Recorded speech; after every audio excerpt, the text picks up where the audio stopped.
Hi, my name is Shegun. I'm a software developer. When I was younger, I never imagined I would be a software developer. My world was far from the computer until one day everything changed. Here's my story. When I was much younger, if you asked me, Shegun, what do you want to become in future?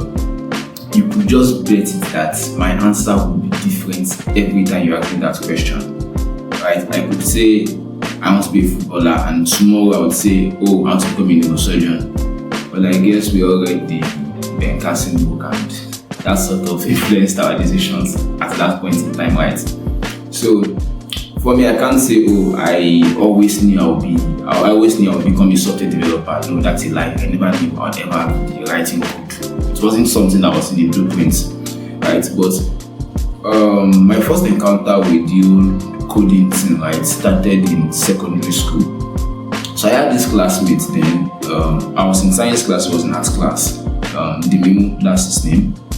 And in the Nigerian setting, when you guys go home and are gisting on the road, Bro was just talking about his elder brother who just started learning how to code, all that stuff. It sounded fascinating in my ear. I was like, wow, this is interesting. This is new. It sounds new, right?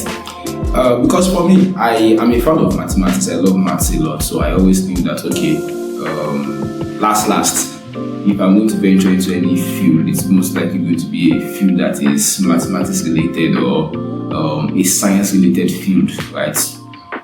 So that was like my very first encounter with it. It sounded new, it sounded fascinating. Then I also had this very close friend of mine, Tolu, right?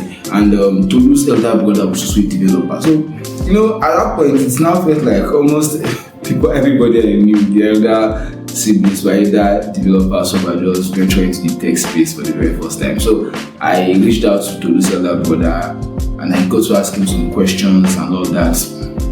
And then from there, I started using Tolu's phone to learn a bit of HTML because as at then my phone was nothing to write home about. Then I also went to see the Mimu's elder brother at some point because I just wanted to get insights from him. What's this coding thing all about? I wanted to hear the perspective of someone who just started as well in the field. So for me, that was my very first encounter in this whole coding thing. If you ask me, Shogun, what challenges did you face while learning how to code? Well, I would say the fact that I didn't have a laptop, it was actually a disadvantage because after I had made the inquiries from the two individuals I mentioned earlier, I was accepted into a physical training, right? And I started learning how to code. I didn't have a laptop, but I started using their own office laptops, so I would only use it while learning. Then on getting home, I would now use my phone to make research. Tutorials points it suffered in my hand. Let me just use it, but it suffered because I was literally going through that website for as much resources as possible.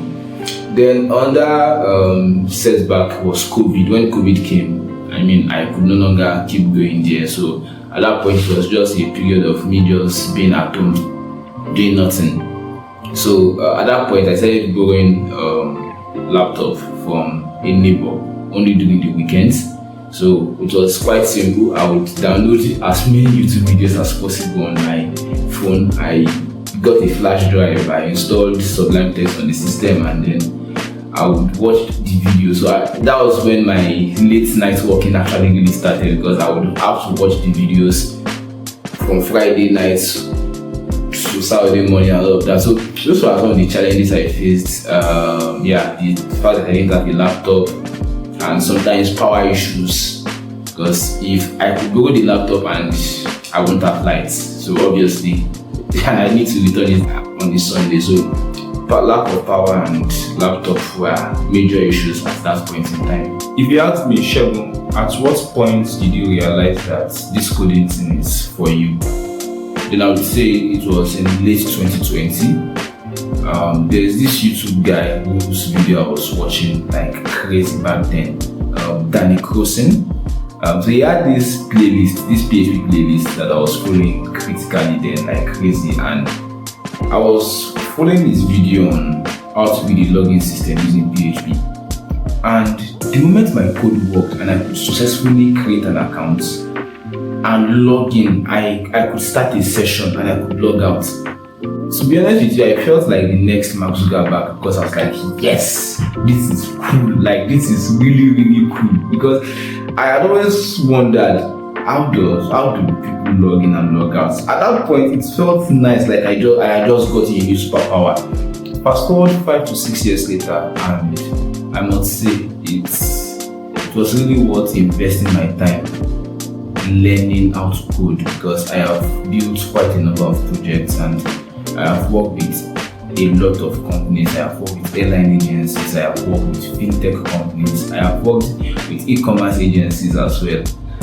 At this point in time, I currently have my own tech startup, so it's been worth the grind. We're still grinding. Take it, believe me, I'm still grinding. I actually need to sleep after making this video, but it's been worth it.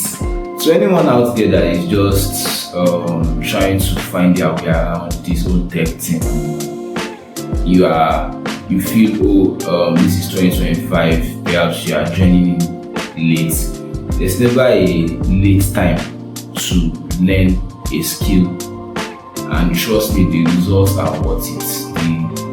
The results you will get will be really, really worth the investment in time, in money, and even in resources that you spend.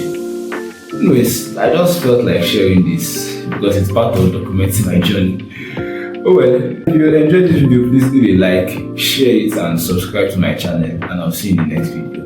Bye.